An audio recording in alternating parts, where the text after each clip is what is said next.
Welcome to தாய் நாட்டு சமையல். நான் உங்கள் கணேஷ் பிரபு. இன்றைக்கி நம்ம சேனலில் உங்களுக்கு வீட்டில் இருக்க தயிரை வச்சு புதுசாக ஒரு டிஷ் ஒன்று செஞ்சு காட்ட போகிறாங்க.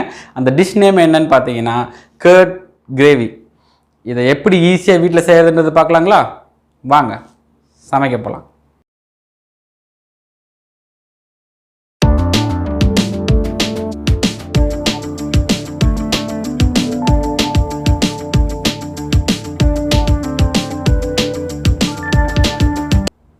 தேவையான பொருட்கள்: தயிர் 200 கிராம், 3 அரைச்ச வெங்காயம் 150 கிராம், இஞ்சி பூண்டு விழுது 2 டீஸ்பூன், கருவேப்பிலை சிறிதளவு, பச்சை மிளகாய் 1 நம்பர்,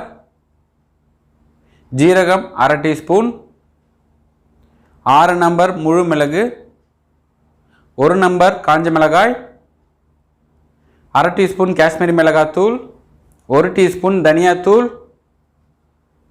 1/4 டீஸ்பூன் பியூர் மிளகாத்தூள், ஜீரகத்தூள் அரை டீஸ்பூன், மஞ்சள் தூள் 1/4 டீஸ்பூன், கரம் மசாலா பவுடர் அரை டீஸ்பூன், கடலை மாவு அரை டீஸ்பூன், கஸ்தூரி மேத்தி 1 டீஸ்பூன், எண்ணெய் 3 டீஸ்பூன்.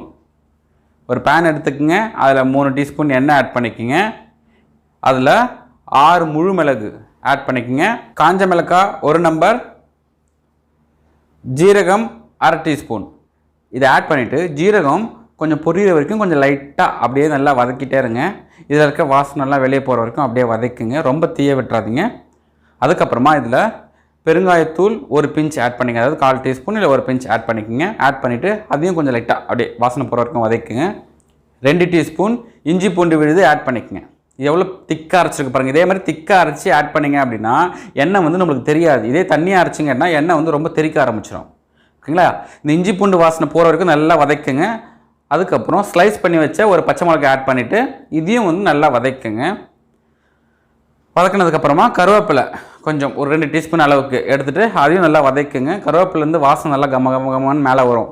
வந்ததுக்கப்புறமா நம்ம ஆல்ரெடி 3 வெங்காயம் அரைச்சி வச்சுருந்தோம் இல்லைங்களா, 150 கிராம், அதை ஆட் பண்ணிக்கோங்க. ஆட் பண்ணிவிட்டு இதை நல்லா வதக்கிக்கிட்டே இருங்க.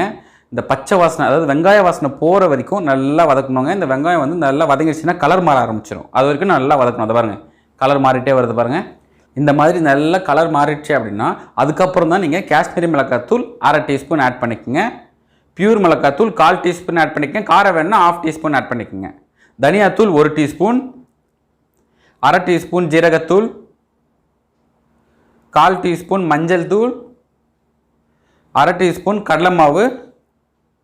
இது எல்லாத்தையுமே நல்லா தண்ணி ஊற்றாமல் ஹை ஃப்ளேமில் 1 நிமிஷத்துக்கு நல்லா வதக்குங்க. இந்த மசாலா பச்சை வாசனைலாம் கொஞ்சம் போகும். அதுக்கப்புறமா 200 ml தண்ணி ஆட் பண்ணிக்கோங்க.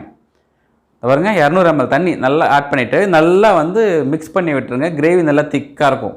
பாருங்க, இந்த மாதிரி நல்லா திக்காகிடும் நீங்கள் மிக்ஸ் பண்ணி விடும்போது. இப்போ வந்து நீங்கள் கொதிக்கிற வரைக்கும் வெயிட் பண்ணணும். ஹை ஃப்ளேமில் வச்சுருங்க. இந்த மாதிரி கொதிக்க ஸ்டார்ட் ஆகணும். இந்த மாதிரி கொதிக்க ஸ்டார்ட் ஆனதுக்கப்புறமா லோ ஃப்ளேமில் வச்சுட்டு மூடிடுங்க.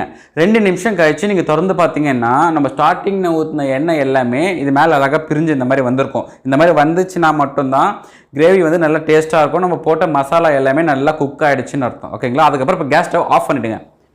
ஆஃப் பண்ணதுக்கப்புறமா இப்போது நம்ம தயிர் ஆட் பண்ணோங்க. இதில் தயிர் பார்த்தீங்கன்னா 200லேருந்து 250 கிராம் வரைக்கும் நீங்கள் ஆட் பண்ணலாம். தயிர் நல்லா விஸ்கில் அடிச்சுக்குங்க. அடிச்சதுக்கப்புறமா அதில் ஆட் பண்ணிக்கோங்க. ஆட் பண்ணிவிட்டு உடனே மிக்ஸ் பண்ணணும், இல்லைனா கட்டி கட்டி ஆகிடும். உடனே தயிர் ஆட் பண்ண உடனே நல்லா மிக்ஸ் பண்ணி விட்டுருங்க. இந்த கிரேவி எல்லாமே வந்து அந்த தயிரில் நல்லா மிக்ஸ் ஆகணும். ஓகேங்களா? இப்போ கேஸ் ஸ்டவ் ஆன் பண்ணிவிடுங்க. ஆன் பண்ணிவிட்டு இதில் அரை டீஸ்பூன் கரம் மசாலா பவுடர் வாசனைக்காக ஆட் பண்ணிக்கோங்க.